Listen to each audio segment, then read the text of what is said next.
Yung umaga po, ang pag-uusapan po natin, the unbreakable grace. Sabihin nyo nga po sa inyong katabi, unbreakable grace.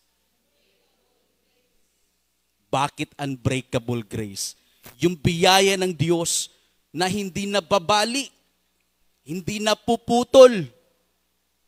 Yung biyaya ng Diyos na nagpapatuloy kailanman. Palakpakan natin ang ating Diyos sa kanyang biyaya. Unbreakable grace. Philippians chapter 1 verse 6. Okay, sabay-sabay po nating basahin. Philippians chapter 1 verse 6. Okay. I am sure of this, that he who began a good work in you will bring it to completion at the day of Jesus Christ. Ano po napapansin natin? I am sure. I am sure of this. Alam niyo po, ito po ay sulat ni Apostol Pablo mula sa kulungan. Isa sa mga aklat na sinulat ni Pablo ang Philippians o Filipos sa kulungan po. Bakit nakakulong? Dahil sa pangangaral ng magandang balita. At ito po ay sulat ni Apostol Pablo sa mga mananampalataya sa Church of Philippi. Modern day po ay bansang Greece sa Europa. At ang simbahang ito ay isa sa pinakaunang simbahan sa Europa. Sinulatan ang mga kapatiran na may kagalakan si Pablo. At punong-puno ng encouragement sa kanila at pasasalamat. Why? Because of the partnership of the gospel. Yung mga kapatiran po doon ay nakikiisa at nakipag-partner sa pagpapalaganap ng magandang balita na naghahatid ng kaligtasan. Ito po ay sulat ni Apostol Pablo. Sabi niya sa mga kapatiran, and I am sure of this. And same thing din po sa atin. Yung salita ng Diyos, I am sure of this, katiyakan, confidence, sure saan, katiyakan saan. Ang sunod po dyan nakalagay, that He, referring po sa ating Diyos. Hindi ako tiyak dahil sa akin. Ikaw at ako hindi tayo tiyak na may confident tayo dahil sa ating sariling lakas. Kundi dahil daw po kanino? Sa Diyos. I am sure of this, that God, He who began, nagpasimula daw po ng gawain, a good work in you. Ano po kaya itong good work na ito? At nakalagay in you. Will bring it to completion at the day of Jesus Christ. Nakatitiyak ako na ang Diyos nagpasimula ng gawain sa inyo. Inyo sa kaloob-looban. Will bring it, lulubusin ng Diyos sa araw ng pagbabalik ni Kristo. How many of you are excited sa pagbabalik ng ating Panginoon? Do we have that confidence? May katiyakan po ba tayo na sa pagdating ni Kristo, lulubusin yung kaligtasan natin? Yung past, present, and future. When we talk about our past salvation, tayo po ay pinatuwid na ng Diyos. Diniklarang matuwid at pinatawad na. That's past. In ongoing, nagpapatuloy. That's justification. And our present, our sanctification. Pinapabanal tayo ng Diyos araw-araw. Not because of our own works, but because of the work of the Holy Spirit. Nagpapatuloy at lulubusin ng Diyos sa pagbabalik niya. And that's future, and that is our glorification. Now this morning, lalalim po tayo sa Philippians chapter 1 verse 6. Pag-aralan po natin yung good work na sinasabi ng salita ng Diyos. And we're not talking about the good work. It is obvious na yung good work na pinasimulan ng Diyos ay from eternity past. Before the foundation of the world, kumikilos na ang Panginoon. Sa paano paraan? Tayo ay pinili ng Diyos, itinilaga para kay Kristo at lulubusin yung kaligtasan na yan. But for this particular verse, itong talatang ito, one of the most comforting na talata sa isang mananampalataya na nagbibigay ng katiyakan, yung good work inyo sa kaloob-looban, focusing po, nagbibigay din na kapag narinig yung magandang salita at yung magandang balita, may pagkilos ang banal na Espiritu sa isang taong hindi pa mananampalataya. May pagkilos, may pasimula, the good work in you. Now, there are 3 things, 3 points, I would say 3 works, particular sa talatang ito. What is the number 1 na mapapansin natin? Sabi dyan that he who began, nagpasimula. Of course, let's take a look at this. Number 1, God is the initiator. Sabihin nga po natin sa ating katabi, God is the initiator. He is the author. Sino ang nagpasimula? Ang Diyos, hindi ikaw at ako. When we talk about salvation, hindi tayo yung unang tumawag sa Diyos. Ang Diyos ang unang tumawag sa atin. We don't have the power and the ability.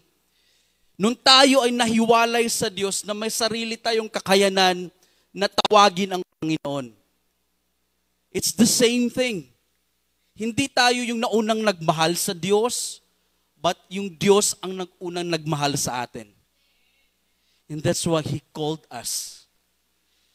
1 Thessalonians 5:24. Ang sabi dyan, He who calls you, tinawag tayo, is faithful. This is why nakatitiyak tayo sapagat ang tumawag sa atin ay yung tapat at makapangyarihan. Calls you, yung pagtawag. But there's so many types of calling. Merong general call, binabahagi yung ebanghelyo, yung magandang salita, yung magandang balita ng Panginoon. But there's what we call effectual calling. Yung pangloob na pagtawag na kapag dumapos sa iyo, yung magandang balita, yung gospel, kumikilis yung banal na Espiritu. Yan yung tinatawag natin at pinag-uusapan nating calling. Romans chapter 8 verse 30. And those whom He predestined, yung mga itinilaga, He also called, ay tinawag din niya. And those whom He called, He also justified. Yung mga tinawag ng Diyos, sumula sa itinalaga, tinawag, at pinamaging matuwid, diniklarang matuwid, at pinatawad. At yung mga tinawag at pinatawad, ay kanya ring pararangalan. You and I will be glorified. And one day, sa pagbabalik ng ating Panginoon, all of us will be glorified. Ito yung sinasabing at the day of Jesus Christ, our salvation will be complete. Past, present, and future. What's the past? Bakit? Ano yung kaligtasan na tinapos na ng Panginoon? Ikaw at ako bilang mananampalataya. Hindi ka na condemn. Ikaw ay pinatawad na ng Diyos. Hindi ka na paparusahan. sapagkat binayaran na ng Panginoon. Yan ay past. You are justified. Ngayon sa kasalukuyan, present day, we are sanctified as well. And God is progressively pinapabanal tayo. Yung banal na espiritu ang kumikilos. And that is our sanctification. Napapansin nyo ba, dati hindi naman tayo ganito? Wala tayong pagnanais sa Panginoon. Wala tayong pagmamahal. Wala tayo sa gawain. Pero bakit meron tayong ginagawa ngayon? Yan ay bahagi ng ating sanctification. Pinapabanal tayo ng Diyos by the work of the Holy Spirit. And one day, all of us will be glorified. Pastor, yung calling na yan, how does it work? Paano ba pagtawag ng Diyos? 2 Thessalonians 2:14. Sabi dyan, to this, He called you. Tinawag daw po tayo, ikaw at ako. He called you through our gospel. Sa pamamagitan ng magandang balita. So that you may obtain the glory of our Lord Jesus Christ. I challenge you, mga kapatid, this is how, and this is very important yung gospel. Sapagkat ito yung kasangkapan ng Diyos sa pagtawag sa isang makasalanan. He called you through our gospel, yung magandang balita. That is calling. We're talking about calling now. Yung good work in you, yung good work, yung mabuting gawain ng Diyos sa kaloob-looban na pinasimulan, yun yung calling, yung pagtawag ng Diyos. Because there's power in the gospel. And we are not ashamed sa ebanghelyo ng Panginoon. Hindi natin ikinahihiya ang magandang balita. Bakit? Because there is power. Ano yung power na yun? There is a transformation. There will be a transformation sa kaloob-looban. 1 Peter, tingnan po natin, 1 Peter 1:23. Sabi po dyan, ito yung gospel. Ito yung calling, yung pagtawag ng Diyos. Since you have been born again. Ano daw po? Born again. Regeneration. Ipinanganak muli sa Espiritu. Na remember tayo po noon ay hiwalay sa Diyos. And we were dead. We don't have the ability to respond. But because of the gospel, dahil sa salita ng Diyos, sabi dyan, since you have been born again, kayo po ay ipinanganak, not of perishable, hindi na bubulok na binhi, but of the imperishable, hindi na bubulok na salita ng Diyos, through the living and abiding Word of God. Gusto po nating malaman anong ginagawa ng salita ng Diyos at Ebanghelyo? Nagkukos po ng born again. Nagkukos po ng kapanganakan. That's why when we share the gospel, napakahalaga po. Isn't it that we are praying? Di ba nananalangin po tayo, Lord, kumilos ka sa buhay. Kapag nangangaral tayo, Lord, baguhin po ang puso niya. Why? Why we pray? Dahil alam po natin na hindi niya kaya. And it takes Holy Spirit awaken the death of that person. Yung spiritual death ng taong yan. The Holy Spirit will awaken. Bubuksan ang pangunawa. Bubuhayin ang Espiritu. Kaya po, tinatanggap yung Ebanghelyo. Do you know the first converted Christian? And many scholars naniniwala, si Lydia, ang kauna-unahang Christian na convert sa bandang Europa. We're talking here in Philippians chapter 1 verse 6. And Acts chapter 16, idinitalye yung simbahan ng Philippi at yung conversion ni Lydia. Ano ang ginawa ng Panginoon? Nang nangaral sa Apostol Pablo, Binuksan ng Panginoon ang puso ni Lydia para makapag-respond sa Ebanghelyo. So, yan ang nakalagay dyan, since you have been born again, tayo po ay pinanganak. Sa paanong paraan? Sa salita ng Diyos. Now, but the word of the Lord remains forever. And this word, ano to po yung word na to? The good news, the gospel. That was preached to you. Yung sinasabi natin na that he who began, yung pinasimulan na gawain ng Diyos, yung pagtawag niya sa atin. Kumikilo sa puso, sa kaloob-looban. May pinagkaiba po yung salitang a good work for you and a good work in you. And a good work through you. Pag sinabi pong a good work for you, ginagawa ng Diyos para sa'yo. Ikaw ay nagbe-benefits. Good work in you, yung ginagawa ng Diyos sa kaloob-looban.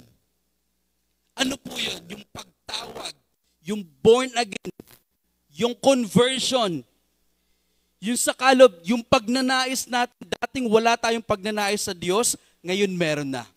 Yun yung sabi sa ating talata, Philippians chapter 1 verse 6, that He who began a good work in you, sa kaloob-looban. Isn't it amazing? Yung biyaya ng Diyos. He is the initiator. Siya yung author. So there is calling, may pagtawag ng Diyos. And there's born again, may kapanganakan. And there's faith. Romans chapter 10 verse 17. So faith comes from hearing. And hearing through the word of Christ. Iba isa to sa mga paborito nating talata. Saan ba nagsimula ang pananampalataya? Sa pakikinig ng salita ng Diyos. Why?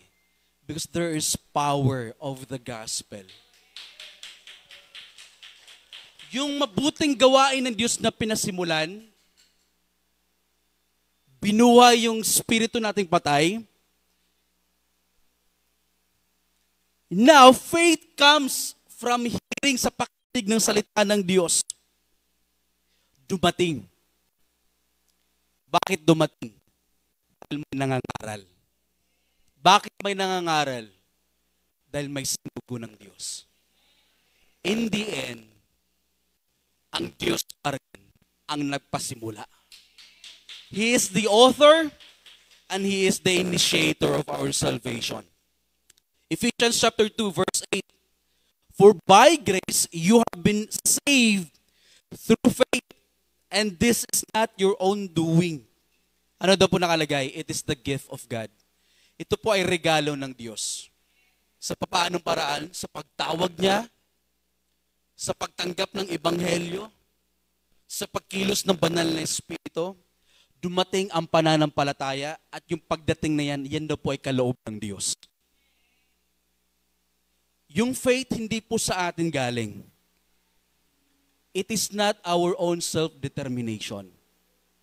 But it is the gift of God. Granted to us, ipinagkaloob. Now, tingnan po natin Philippians chapter 1 verse 29. Sabi po dyan, for it has been granted. Other term ng granted, ipinagkaloob. Regalo, ibinigay. So tingnan nyo po for it has been granted to you that for the sake of Christ, alang-alang kay Kristo, you should not only believe in Him. Hindi lang po yung pananampalataya na ipinagkaloob ng Diyos. Kahit yung suffering, kahit yung pagtitiis, kahit yung pagdurusa, ay bahagi sa buhay ng isang mananampalataya. For the sake of Christ. We're not exempted, di ba? Sa pagdurusa. Kaakibat ng isang mananampalataya ang pagdurusa. Suffering. So it has been granted to us, ipinagkaloob sa atin. Believe in Him. Ito ay kaloob ng Diyos. Hebrews chapter 12, verse 2. Looking to Jesus. And what does it say? Ano po nakalagay dyan? Looking to Jesus, He is the founder. He is the author. And He is the initiator of our faith and of our salvation. Alam niyo bakit nakakatitiyak tayo sa ating kaligtasan? Dahil hindi naman nakasalalay sa atin. Hindi tayo nagre-rely na tayo yung nagpasimula. Ang Diyos ang nagpasimula. He is the initiator and the author and the founder. Number 2, God is the sustainer. Bakit tayo nakakatitiyak sa ating kaligtasan? Nang Diyos ang nagpasimula, siya ang nagpapanatili. He is the sustainer. And sadly, marami po ang mga Kristiyano na they think na minimaintain nila ang kaligtasan nila. Iniisip po ng marami sa mga kapatiran natin na kailangan kong gawin ang mga bagay na ito para ma-maintain ko ang aking kaligtasan.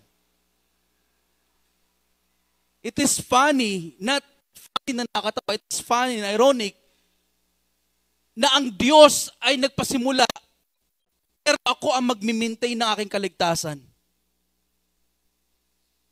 It is very insulting to the finished work of Christ on the cross. Sabi ng Diyos, it is finished. So how come you believe na ang nagkaligtasan ay nanggaling sa Diyos, pero ikaw yung nagmi-maintain? And you will encounter this. Many people, kahit Kristiyano, may encounter nyo na sinasabing ang kaligtasan ay mini-maintain. Sa panong paraan? Sa pagpapakabuti. Sa pagkaatin ng mga gawain. They think na yun yung mga bagay para safe ka. And maybe some of you, mga ilan sa atin, there's tendency na naiisip mo yun. May mga pagkakataon na iniisip mo, no Lord, parang hindi ako tunay na born again. Parang kulang, hindi enough yung aking ginagawa, kaya dadagdagan ko, Panginoon. Why? Because you want to satisfy yourself. Gusto mo, somehow, for some reason, gusto mo, ipapasok mo yung sarili mong contribution. Bakit? Dahil maganda sa pakiramdam. Pakiramdam mo parang pag ginagawa mo yung mga bagay na to, parang nava-validate yung ginawa ni Kristo. Kasi minsan nararamdaman natin na wala tayong katiyakan sa kaligtasan. Why? Ang Diyos na nagpasimula, He who began a good work in us, and He will sustain us to the end. Guiltless. Minsan makakabasa kayo, blameless. Pastor, parang hindi ka makapaniwala na blameless ako. Walang kapintasan. Walang guilt. But tingnan niyo po mga kapatid, which one ang pagtitiwalaan mo? Yung damdamin mo o yung salita ng Diyos? Because the Word of God remains forever. And the Word of God is full of grace and truth. Punong-puno ng biyaya at katotohanan. Yung feelings, yung nararamdaman natin, will deceive you. Lilinlangin tayo paminsan-minsan. Nararamdaman natin yan. So our salvation does not rely on our feelings. Hindi po nakasalalay ang ating katiyakan, yung confidence natin sa ating kaligtasan sa pamamagitan ng ating nararamdaman. But if you immerse yourself to the Word of God, you will find incredibly yung confidence na meron si Pablo will have the same confidence sa mga mananampalataya. That's the beauty of the work of God in you. Jude chapter 1 verse 24. Now to him who is able to keep you from stumbling and to present you. So, this is what I was talking about earlier. To present you blameless, walang kapintasan. Not because of your own righteousness. Hindi dahil sarili mong katwiran na walang napipintas sa'yo. But blameless, dahil suot-suot natin yung katwiran ni Kristo na blameless. To present you blameless before the presence of His glory with great joy. Isn't it amazing na yung pinasimulan na ginawa ng Diyos sa atin, una at pinapanatili, blameless tayo pagdating ni Kristo.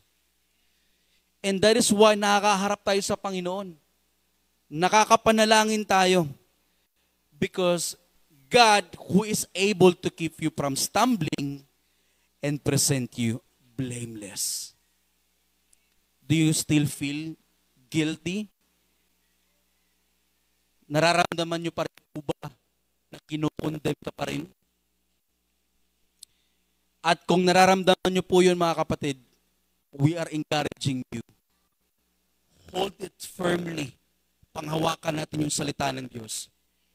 Because at the end of the day, we don't trust ourselves, but we trust the Word of God. Yan yung pinanghahawakan natin. Philippians chapter 2 verse 12 and 13. Sabi dyan, there's so many people mistakenly yung salitang work out your own salvation. Let's read this. Therefore, my beloved, as you have always obeyed, so now, not only as in my presence, but much more in my absence, work out your salvation. Ang pagkakaintindi ng karamihan at marami sa iba, mga kapatiran natin, paghirapan daw po natin ang ating kaligtasan. Have you heard that? Naririnig niyo na ba yun? Na paghihirapan natin ang ating kaligtasan? Because of this, yung interpretation na work out your salvation with fear and trembling. Ang workout po at work for ay magkaiba. Pag sinabing workout, ipapalabas mo, i-exercise mo. Pagka sinabi mong paghihirapan mo ang kaligtasan, ang salitang po yan, work for your salvation. But sinabi, work out. Ano yung i-work out? Ano yung ipapalabas na kaligtasan? Yung next po na talata, nakalagay po dyan, for it is God who works in you. Ito yung sinasabi natin sa ating talata kanina, Philippians 1:6. He who began a work in you, and same sa aklat ng Philippians, for it is God who works in you, kumikilos sa kaloob-looban natin. Ano yon? Calling, regeneration, faith, the entirety of our salvation. Kaya sinabi dyan, work out your own salvation. Ipalabas daw po kung ano yung kinikilos ng Panginoon sa kaloob. And this is the beauty. Hindi katulad sa ating mga tao na kapag sinimulan, how many of you na may ginagawang isang bagay, may mga project, sinimulan, pero hindi tinatapos? Iniiwan. Some of us, if not all of us, sinimulan, pinapanatili, pero hindi nilubos. Yung iba, hindi man lang makapag-start. Isip lang at plano. And how many of us, tayo, guilty, di ba? May gagawin tayong isang bagay, hindi natin masimulan. Hindi natin alam paano simulan. At kapag nasimulan na, hindi mo na alam paano pananatiliin. Being consistent. At kung consistent ka, sa dulo tinatamad ka na. Bumibigay na. Pero ang Diyos, Yung nagpasimula, nagpapanatili, I am sure of this, that He who began a good work in you. Ano po yung good work na yun? Calling, born again, regeneration, and there's conversion. May pagtawag ng Diyos, may kapanganakan, may pagkaloob ng faith and repentance. That's a good work in you sa kaloob-looban. What we call that transformation. May pagbabago. You and I, we are the new creation. And sabi dyan, God is the completer. I am sure of this, that He who began a good work in you will bring it to completion. Lulubusin ng Diyos. Ano yung lulubusin niya? Yun ang pinasimulan niyang kaligtasan na ibinigay sa atin. We always remember this. Before the foundation of the world, pinasimulan na ng Diyos yung kaligtasan natin. And He called us not because of our own righteousness, but because of His... Pero, bakit nagkakasala pa rin ako? Why am I still doing yung mga bagay na ginagawa ko noon? Hindi pa ako Kristiyano. Have you wondered that? Naiisip mo ba yun? At minsan may accusation and may condemnation na hindi ka naman tunay na Kristiyano. Or, what's worse that inaakusahan ka na hindi ka tunay na born again. Bakit pumapalya pa rin ako? Bakit ko pa rin nagagawa ang mga bagay na to? Because we are not sure. Why we are not sure? Because we are lack of knowledge of the wisdom of God. Bakit? Dahil hindi tayo babad sa salita ng Diyos. And that is the main problem. So we always ask God every day, Lord, bigyan mo pa ako ng pagnanais. Pagnanais saan? Makilala ka. Through what? Sa salita ng Diyos. Hindi mo makikilala ang Panginoon kung hindi tayo magbabasa ng salita ng Diyos. Sabi dyan, Hebrews chapter 12 verse 2, kanina, He is the founder. Ngayon naman, looking to Jesus, the founder and the perfecter of our faith. Do you really His job is to intercede na mamagitan sa atin. Pinapabanal tayo, sinasanctify by the work of the Holy Spirit.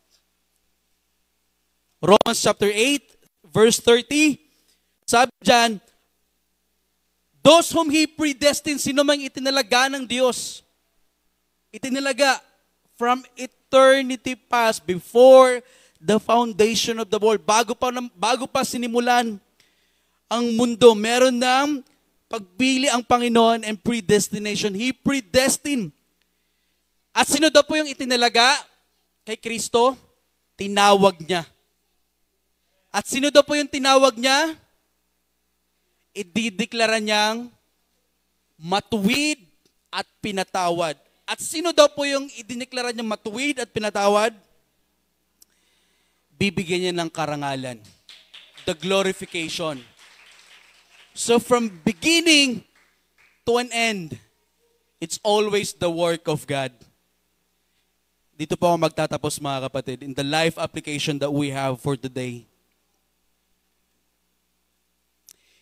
Hindi ba nakakamangha yung biyaya ng Panginoon? Kapag iniisip nyo, mga kapatid, paano ginawa ng Diyos yung sa buhay ko? Na kumikilo siya. There is a good work in me. Because He is the initiator. He is the sustainer. And He is the finisher or the completer. So dahil dyan, what would be our response? Paano ba tayo tutugon sa Diyos? 2 Corinthians chapter 3, verse 4 and 5. Root your confidence in God's work. What does it mean? Maging ugat ng iyong kumpiyansa at katiyakan, hindi yung sarili nating gawa, but gawa ng Diyos. dapat yun yung maging ugat ng ating katiyakan at confidence. Bakit tayo tiyak? Bakit tayo kumpiyansa? Because of the faithfulness of God. Sabi dyan, such is the confidence that we have, na meron tayong katiyakan, kumpiyansa, sa pamamagitan ni Kristo. Toward God. Not that we are, ito yung sinasabi natin lagi, not that we are sufficient. Hindi dahil tayo ay kaya natin. Tayo ay sapat na. Not that we are sufficient in ourselves to claim anything as coming from us. But our sufficiency is from God. Napakaganda mga kapatid. May ililinaw pa ba salita ng Diyos? Hindi dahil yung sarili nating kakayanan, but yung kakayanan ng Diyos sa atin. And I know it is really hard panghawakan yung salita ng Diyos. Ang hirap pagkatiwalaan na yung kaligtasan mo ay sure. Past, present, and future ay lulubusin ng Diyos despite of our flaws, yung mga kamalian natin, yung mga kahinaan natin. But when we root our confidence, yung katiyakan natin ay nakabasa sa salita ng Diyos, we will surely be completed. What is our big idea? Here's our big idea. Our entire salvation is a work of God. Yung kabuuan ng kaligtasan ay hindi natin gawa. But it's the work of God from beginning to an end. Tayo po lahat ay tumayo.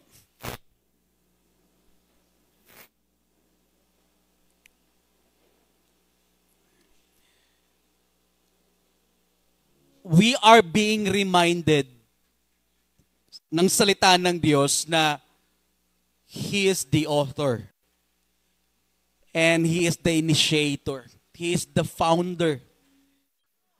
Let's go. 1, 2,